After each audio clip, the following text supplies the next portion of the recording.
انور رضا صاحب، دو تین چیزیں جو ہم اکٹھی ڈسکس کر رہے ہیں پی ٹی آئی کی پالیسی کے حوالے سے کہ ایک تو شہداء مخالف جو مہم چلائی گئی، بہت ہی مذموم مہم، جو کہ کسی بھی محب وطن پاکستانی کو یہ سوٹ نہیں کرتا کہ وہ اس طرح کی بات کرے یا اس طرح کی کیمپین کا حصہ بنے یا اس طرح اپنے شہداء کی بے حرمتی کرے سوشل میڈیا پر آ کر، یا ایون ویسے بھی ایک تو اس پر ان کی پارٹی کی پوزیشن واضح نہیں ہے، پھر اس کے علاوہ ان کی اپنی پارٹی کے لوگ کرپشن کو کنفیس کر رہے ہیں، وہ خود مانتے ہیں کہ خزانہ خالی ہے، کے پی میں پیسے نہیں ہیں. اور ابھی اگر آپ نے دیکھا ہو تو علی امین گنڈا پور صاحب نے جو میرٹ کی دھجیاں اڑائی ہیں، ایک چھوٹے کلرک کو انہوں نے مشیر لگا دیا اپنا.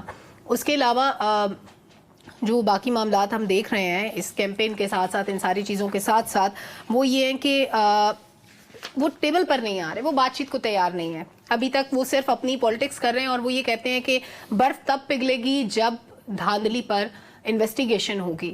تو یہ انویسٹیگیشن کیسے ہوگی پھر؟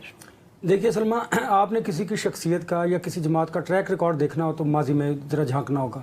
اگر ہم ماضی کی بات کریں تو آپ نے دیکھا کہ 9 مئی کا واقعہ ہوا اور اس پر پھر بڑی دیر بعد کہیں جا کر یہ مذمت شاید کی گئی، اور پھر کہا گیا، وہ کہا گیا جب جیل میں تھے تو انہوں نے کہا کہ 9 مئی کے جو انہوں نے انڈوز کیا تھا جو کور کمانڈر کانفرنس کا اعلامیہ تھا، اس میں کہا گیا تھا کہ 9 مئی کے جو واقعات ہیں ان میں جو لوگ انوالوڈ ہیں ان کے خلاف کارروائی کی جانی چاہیے. پہلی مرتبہ یہ اسٹیٹمنٹ ان کا جیل کے اندر سے آیا تھا. دوسری بات یہ ہے کہ پاکستان تحریک انصاف اسٹیبلشمنٹ مخالف بیانیاں چلا رہے ہیں، یہ بات ماننے کو کوئی تیار نہیں، اور نہ کوئی لاجیکل اس کو کوئی کنکلوڈ کر سکتا ہے کہ ایک آپ کہیں کہ آپ آئی ایم ایف کے آفس کے باہر مظاہرہ ضرور کیجئے لیکن آپ کو یہ معلوم نہ ہو کہ وہاں پر فوج مخالف یا اسٹیبلشمنٹ کے خلاف نعرے بھی لگے ہوں. یہ کیسے ممکن ہے؟ یہ ممکن نہیں نا. اور اس طرح آپ شاید خود کو تو تسلی دے سکتے ہیں لیکن جو فیصلہ ساز ہیں، جو طاقتور قوتیں ہیں، وہ اس بات کو ماننے کو تیار نہیں. اور پھر ایویڈنس ان کے پاس موجود ہیں کہ ایسے بے نامی اکاؤنٹس جن سے شہداء کی بے توقیری کی جا رہی ہے، بے حرمتی کی جا رہی ہے اور فوج کو ملائن کیا جا رہا ہے، ایسے اکاؤنٹس موجود ہیں اور ایسے ایویڈنس موجود ہے. ان ایویڈنس کو آپ عدالتوں میں جا کے، اداروں کے سامنے جا کے جھٹلا سکتے ہیں لیکن آپ وربلی ایک سٹیٹمنٹ، سویپنگ سٹیٹمنٹ دے کر اس کو قطع نظر نہیں کر سکتے. لیکن یہاں پر لوگوں کو پتہ ہے کہ یہ فوج مخالف بیانیاں کون چلا رہا ہے. اس کو ایک طرف رکھتے ہیں. اب آئیں دوسری طرف کہ کیا ان ساری سچویشن کے بعد بھی پاکستان تحریک انصاف نے کچھ گین کیا ہے، کچھ حاصل کیا ہے، کچھ عقل کے ناخن لیے ہیں؟ تو ہرگز نہیں. اگر ایسا ہوتا تو علی امین گنڈا پور کو جیل بلا کر ان کی ڈانٹ ڈپٹ نہ کی جاتی، انہیں سنپ نہ کیا جاتا اور انہیں یہ نہ کہا جاتا کہ آپ شہباز شریف کے ساتھ آپ کو تصویر نہیں بنانی چاہیے. ڈانٹ پڑی ہے؟ جی ڈیفینیٹلی ڈانٹ پڑی ہے، میں آپ کو بتا رہا ہوں، بڑے وثوق کے ساتھ بتا رہا ہوں. یہ تو خبر ہے انور صاحب کہ وہ ڈانٹ کھا کے آئے ہیں، 4 باتیں سن کے واپس آئے ہیں. دیکھیے اس کی ایک واضح، جی میں یہ کہنا لگا تھا، اس کی ایک واضح نشانی یہ تھی کہ جب وہ باہر آئے تو ان کی باڈی لینگویج دیکھیے گا، ان کا چہرہ دیکھ لیجیے گا، کچھ چیزیں تصویر سے واضح ہو جاتی ہیں، گفتگو سے واضح ہو جاتی ہیں، تو وہ واضح ہو گئی تھی. اچھا چلے یہ اس کو ایک طرف رکھتے ہیں، یہ کوئی روٹین میٹر ہے، کوئی اتنی بڑی بات نہیں ہے.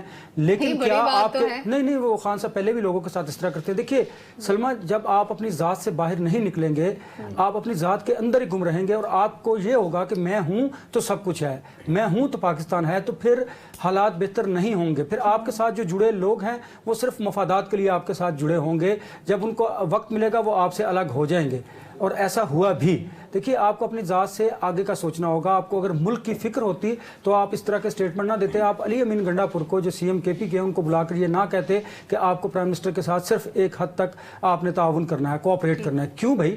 آپ ملک کے ایک صوبے، بڑے صوبے کے وزیر اعلیٰ بھی ہیں، اور آپ کو ایک وفاق کے ساتھ اگر چلنا ہے، صوبہ چلانا ہے، تو پھر آپ کو ان کے ساتھ کوآپریٹ کرنا ہوگا. ایک اور بڑی امپورٹنٹ بات، علی امین گنڈا پور مختلف جو میڈیا پرسنز ہیں ان کو اپنا سافٹ امیج کے لیے ایک اپنا پروفائل بھی بھیج رہے ہیں اپنے مختلف دوستوں کے ذریعے. اچھا جی، وہ اپنا سافٹ امیج اب بنانا چاہتے ہیں اور وہ چاہتے ہیں. پروفائل میں ہے کیا ویسے کچھ؟ وہ انہوں نے اپنا بیک گراؤنڈ بتایا ہوا، اپنی فیملی کا، اپنی قربانیوں کا، اپنے خاندان کا، اپنا سارا کچھ. اس میں انہوں نے یہ کہا کہ چھوٹی مکھی کا شاید اچھا یا بڑی مکھی کا اچھا.